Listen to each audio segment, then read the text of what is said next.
नमस्कार दोस्तों।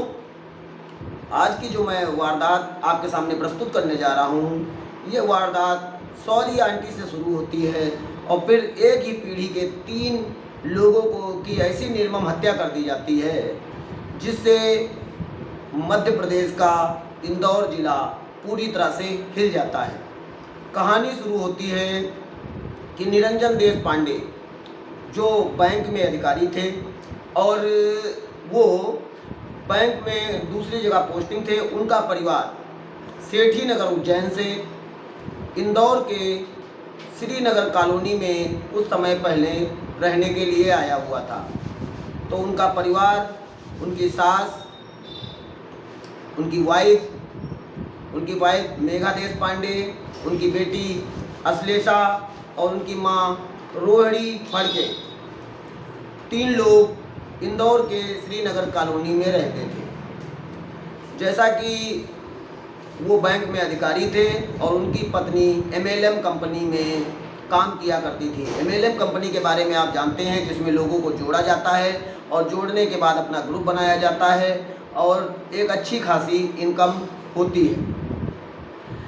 और उन लोगों का काम अच्छा चल रहा था। उनकी लड़की इंजीनियरिंग की पढ़ाई कर रही थी, अश्लेषा देश पांडे। घर की आर्थिक स्थिति बहुत ही अच्छी थी। 19 जून 2011 की वो मनहूस दोपहर शाम को वहाँ से, उनका जो घर था वहाँ से दीप्ति कपल, एक महिला थी जो इनकी पड़ोसी थी, घर से निकलती है तो देखती क्या है, घर के बाहर खून के निशान पड़े थे। जब घर में खून देखती है तो वो बहुत घबरा जाती है और घबराने के बाद तुरंत वो उस मकान के जो मकान मालिक थे विशाल देश पांडे, उनको फ़ोन करती है। विशाल देश पांडे जब अंदर देखते हैं तो वहाँ पर 3 लाशें पड़ी थी। पूरा घर खून से लथपथ था और किसी की हिम्मत नहीं पड़ती है कि वो घर के अंदर जाएं। ऐसे में पुलिस को फ़ोन मिलाया जाता है। पुलिस वहाँ पर पहुँचती है और देखती क्या है कि 3 लाशें पड़ी हुई हैं और सारा मकान खून से लथपथ है। उसके बाद प्रथम दृष्टया यह पाया जाता है कि जो चोर हैं लूटपाट के उद्देश्य से, घर में चोरी करने के उद्देश्य से घुसे थे और तीनों की हत्या कर दी, क्योंकि घर का सारा कीमती सामान, जेवरात और सब कुछ गायब था। उसके बाद पुलिस शव का पंचनामा भरकर और पोस्टमार्टम के लिए भेज देती है। पंचनामा होता है, पोस्टमार्टम होता है। पोस्टमार्टम में जब रिपोर्ट आती है तो उसमें पाया जाता है कि मेघा देश पांडे को गोली मारी गई थी और अश्लेषा और उनकी मां को चक्कुओं से बहुत बार गोदा गया था। तो पुलिस अपनी जांच शुरू करती है तो उसमें पाया जाता है कि किसी ने एक 23 वर्षीय लड़की को इनके घर से बाहर निकलते देखा था, लेकिन कोई उस लड़की को जानता नहीं था, इसलिए उसकी पुष्टि नहीं कर पा रहा था। ऐसे में पुलिस श्रीमती मेघा देश पांडे की कॉल डिटेल निकलवाती है। कॉल डिटेल में पाया क्या जाता है कि उसमें एक लड़की से इनकी बहुत बार बात हुई थी। वो नंबर थोड़ा सा संदिग्ध पाया जाता है। जब उस नंबर की जांच की जाती है तो ये पाया जाता है कि यह नंबर नेहा वर्मा का है। पुलिस नेहा वर्मा के बारे में पता लगाती है। धीरे धीरे उसका पता चल जाता है। फिर वह उसके पीछे लग जाती है। जब पुलिस उसके पीछे लगी थी, कोई साक्ष्य न था। ऐसे में एक दिन नेहा एक ATM में पैसा निकालने के लिए जाती है। पैसा निकालकर जब वो ATM का दरवाज़ा खोलती है तो पुलिस उसको पकड़ लेती है और पकड़कर जब उसकी तलाशी ली जाती है तो सबसे पहले उसके पास एक ATM बरामद होता है। वो ATM अश्लेषा देश पांडे का था, जिससे ये क्लियर हो जाता है कि ये कहीं ना कहीं इस वारदात में शामिल है।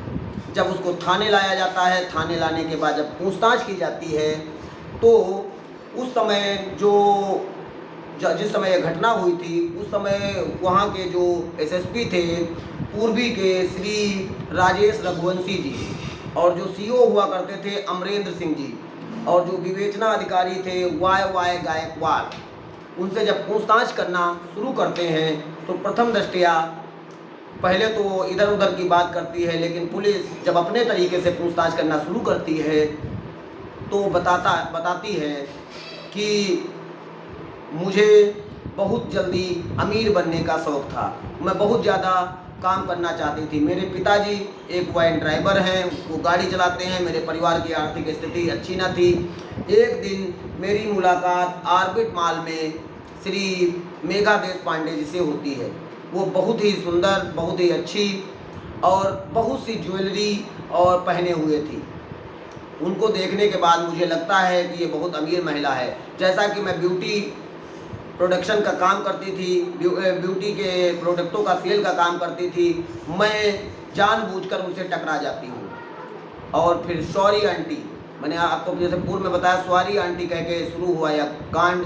वहीं पर इनकी मुलाकात होती है और उनका सामान गिर जाता है। मैं सामान उठाती हूँ, फिर धीरे धीरे बात का सिलसिला शुरू होता है और मैं उनको कार तक छोड़ने भी जाती हूँ। लेकिन इतनी देर की जो हमारी मुलाकात थी उसमें मुझे लगता है कि ये बहुत अच्छे घर से हैं, बहुत संपन्न घर से हैं, बहुत अमीर घर से हैं, और मुझे लगता है कि मेरा प्रोडक्ट भी इनसे बिक जाएगा। मेरी जान पहचान शुरू हो जाती है और घर में आना जाना भी शुरू हो जाता है। मेरे मन में जल्दी अमीर बनने का शौक़ था और इसीलिए मैं उनके घर आना जाना शुरू कर देती हूँ और एक अच्छे संबंध बन जाते हैं। और इस घटनाक्रम में मेरे मन में लालच आ जाता है कि ये बहुत संपन्न है तो इनके पास, इनके घर में बहुत ज़्यादा संपत्ति होगी, जिससे अगर हम लोग कमा लेंगे तो हम लोग शादी, हमारा एक बॉयफ्रेंड है राहुल उर्फ गोविंदा, जो हम लोग शादी करना चाहते थे, लेकिन आर्थिक स्थिति अच्छी ना थी। इसलिए हम लोगों एक प्लान बनाते हैं कि क्यों ना मेघा देशपांडे को लूट लिया जाए।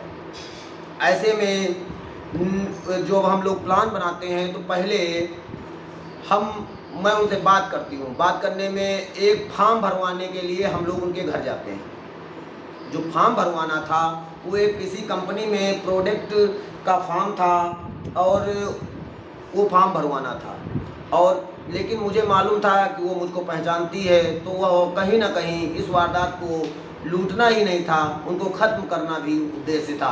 इसलिए मेरे पास असलहा न होने की वजह से जो राहुल और गोविंदा है वो अपने दोस्त मनोज चौधरी को भी इसमें इन्वॉल्व कर लेते हैं। फिर सर्वप्रथम मैंने मेघा देशपांडे के घर पहुंचती हूं और फॉर्म भरवाने के लिए कहती हूं। तो मैं उनसे कहती हूं कि ये फॉर्म मैं भर नहीं पा रही हूँ, क्या मैं अपने दोस्त को बुला लूँ, यहीं बगल में ही रहता है। तो वो कहती हैं बुला लो, क्योंकि उनको कभी कोई शंका नहीं थी, क्योंकि मेघा देशपांडे की बेटी की उम्र की नेहा वर्मा, वो कभी ये नहीं सोच पाई कि वो इनके साथ इतनी घड़ित करते इतनी बड़ी वारदात कर सकती है। वो उसको बेटी की तरह ही मानती थी, बेटी की तरह ही उसको घर पे आने के लिए आमंत्रित किया था। लेकिन उसके मन में चल रहा ये खूनी साजिश का ये प्लान ऐसी वारदात कर देता है जिससे पूरा इंदौर हिल जाता है। और जब मैं अपने दोस्त राहुल को बुलाता हूं तो राहुल अपने मनोज के साथ आता है। मैं पहले स्कूटी से गई थी, फिर वो लोग अपनी बाइक से आते हैं। बाइक से आने के बाद फॉर्म भरते हैं। फॉर्म भरते ही मौका पाते ही सर्वप्रथम एक गोली मेघा देशपांडे को मार देता है राहुल, और मेघा देशपांडे तुरंत मर जाती है। उनकी लड़की आती है, तुरंत उनको पकड़ने के बाद गोली चलाने में एक गोली राहुल के पैर में भी लग जाती है, जिससे उसके पैर से बहुत ज़्यादा खून निकलने लगता है। और फिर मनोज, उनकी माँ को और मैं अश्लेषा देशपांडे को बहुत बार चाकुओं से गोदा जाता है, जिससे उनकी मृत्यु हो जाती है। और मृत्यु हो जाने के बाद हम लोग वहाँ से निकल आते हैं। तो जब बयान पाया गया तो उसमें राहुल को भी बुलाया गया, मनोज चौधरी को भी बुलाया गया। तीनों लोगों के बयानों का मैच किया गया तो मनोज के पैर में उस गोली के निशान की भी पुष्टि होती है। सारे खून, आलूदा कपड़े, वहाँ की फोरेंसिक रिपोर्ट और ये जो रिवाल्वर रिवाल्वर और 2 गोली भी वहाँ पर बरामद होती हैं। गोली से भी कहीं ना कहीं ये पुष्टि हो जाती है कि गोली ही मारी गई थी। तो बहुत से साक्ष्य और सबूतों के आधार पर उनको मुकदमा पंजीकृत करते हुए जेल भेज दिया जाता है। ये वारदात इंदौर शहर के संपन्न मोहल्ले में, अच्छे मोहल्ले में, जो श्रीनगर मोहल्ला है, वहाँ पर वारदात होती है। ऐसे में पूरा इंदौर इसलिए हिल जाता है कि परिवार में रहने वाले लोग सुरक्षित ही नहीं हैं, जिससे पूरे इंदौर में कहीं ना कहीं खौफ का माहौल इकट्ठा हो जाता है। सभी लोगों की ये डर बन जाता है कि अब तो किसी के ऊपर विश्वास ही नहीं करने वाला है। जैसा कि इस केस में एक मेघा देशपांडे जो कि उसको एक बेटी की तरह मानती हैं और उसको बेटी की तरह घर पे आमंत्रित करने के लिए बुलाती हैं, वो भी MLM का काम करती थी, ये भी ब्यूटी प्रोडक्ट का काम करती थी। तो दोनों लोग एक दूसरे से बिजनेस पर्पज के उद्देश्य से घर आते हैं और ऐसी खूनी रंजिश, खूनी साजिश को इल्ज़ाम देते हैं, जिससे पूरा इंदौर हिल जाता है। जिसके बाद इंदौर की सेशन अदालत में मुकदमा चलता है, जिसमें इस केस को rear of the rear case मानकर इन तीनों आरोपियों को फांसी की सज़ा सुनाई जाती है। और ये कहा जाता है कि एक यह ऐसा केस था कि इसमें 3 बार फांसी की सज़ा सुनाई गई, क्योंकि इसमें सिर्फ लूटने के उद्देश्य से इस वारदात को नहीं किया गया, बल्कि इसमें कहीं ना कहीं पहले से ही ये प्लान था कि तीनों को रास्ते से हटा देना है, क्योंकि ये तीनों महिलाएं अकेले रहती हैं, इनके पति बैंक में अधिकारी हैं, वो बाहर रहते हैं, दिन में लोग अकेले रहते हैं। पूरे प्लान के साथ वहाँ गए थे लोग और इन्होंने पूरी प्लान के साथ ही इस खूनी घटना को असली रूप प्रदान किया। इसके बाद इनकी सज़ा चलती है। इसके बाद में नेहा हाई कोर्ट में ये लोग अपील करते हैं, हाई कोर्ट भी इनकी फांसी की सज़ा को बरकरार रखता है। फिर सुप्रीम कोर्ट में भी अपील करते हैं, सुप्रीम कोर्ट भी इनको बरकरार रखता है और 13 दिसंबर 2013 को इनको फांसी की सज़ा पूरी तरह से मुकर्रर हो जाती है। इसमें पुनः याचिका लगाई गई थी कि हमारी फांसी की सज़ा को उम्र कैद में परिवर्तित कर दिया जाए, लेकिन तीनों बार इनको rear of the rear case मानकर फांसी की सज़ा ही सुनाई गई है। अब कोर्ट इनकी सज़ा उम्र कैद में परिवर्तित कर दिया है, लेकिन ये घटनाक्रम ऐसा घटनाक्रम है, ये व्यक्ति को सोचने पे मजबूर कर देगा कि किसी को अपने घर बुलाया जाए या न बुलाया जाए, किस पे विश्वास किया जाए या न किया जाए। क्योंकि एक सुंदर सी दिखने वाली, भोली सी दिखने वाली, खूबसूरत सी दिखने वाली लड़की नेहा वर्मा अपने दोस्त राहुल और गोविंदा और राहुल का दोस्त मनोज चौधरी ने एक ऐसी घटना को अंजाम दिया जिससे पूरा इंदौर ही नहीं, पूरा भारत देश हिल गया और ये सोचने पे मजबूर कर दिया गया कि ये विश्वास, रिश्तों पे विश्वास, दोस्तों पे विश्वास और किसी जानने वाले पर भी विश्वास करना कितना खतरे से भरा हो सकता है। ये घटना दिल और देश दोनों को हिला के रख दिया था।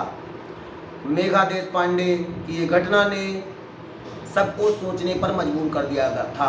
मेघा देशपांडे की खूनी घटना के बारे में अगर जितना भी बोला जाए वो कम होगा, लेकिन इस घटना से हमें ये शिक्षा मिलती है कि कभी पर किसी के ऊपर विश्वास न किया जाए और विश्वास किया भी जाए तो जागरूकता रखी जाए, क्योंकि अगर हम जागरूक नहीं रहेंगे, हम सतर्क नहीं रहेंगे, हम दूसरों को सतर्क नहीं रखेंगे तो कहीं ना कहीं आज के युग में जो ऐसे लोग हैं जो जल्द अमीर बनना चाहते हैं और जल्द ऊपर उठना चाहते हैं, वो किसी भी खूनी साजिश को, किसी भी वारदात को असली रूप प्रदान कर सकते हैं, जिसमें 3 पीढ़ियों को उसने सिर्फ जल्द अमीर बनने की ख्वाहिश को पूरा करने के लिए समाप्त कर दिया।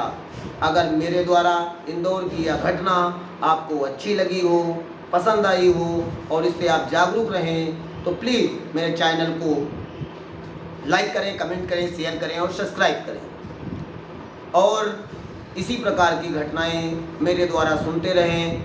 धन्यवाद। जय हिंद, जय भारत।